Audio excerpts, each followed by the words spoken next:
I ask you, just kind of maybe stepping back a moment, why do these various distinctions with respect to operations matter? I mean, I read this statute to be a classification statute that Congress is directing everyone or us to identify certain kinds of weapons, and those certain kinds of weapons are being treated in a particular way. They're being prohibited.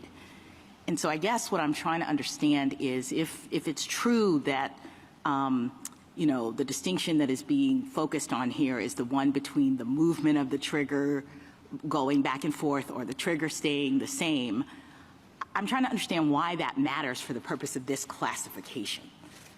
So I think we don't think it does, because we don't think function of the trigger means movement of the trigger. We think it means act of the shooter. That's how it was used at the time by educated speakers of English, including the president of the NRA, when he proposed the language that became this statute to Congress. And ever since, people have equated function of the trigger with pull of the trigger. That makes perfect sense if, like us, you read function of the trigger to mean some act by the shooter. I don't think that works on my friend's account. But I guess I'm wondering what I thought your answer was going to be, we don't think it matters, because something you said in the intro, which was these are the kind of weapons that Congress was intending to prohibit because of the damage they cause, or something like that. Like, I read the word function to be doing significant work in this statute, and when, you know, function is defined, it's really not about the operation of the thing. It's about what it can achieve, what it's being used for.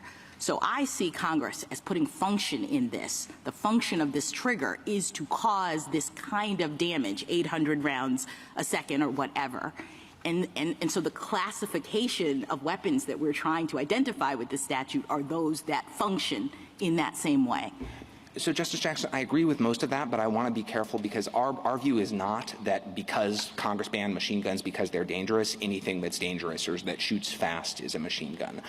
We draw the evident purpose of Congress that we think my friend's interpretation would frustrate from the text that Congress enacted. Right. And so how about anything in which the trigger functions in the same way? And by function, I don't know that that necessarily means it has to move in the same way. It has to operate in the same way. It can function in the same way insofar as it automatically allows for 800 rounds to be released. So exactly. We think the function of the trigger is what lets the shooter start the firing sequence, and we think all of the parts of this statutory definition are aimed at, we're worried about guns that let you shoot many shots without repeated manual actions, right? So it's a single function of the trigger. Does the shooter have to do one thing or many things? Thank you.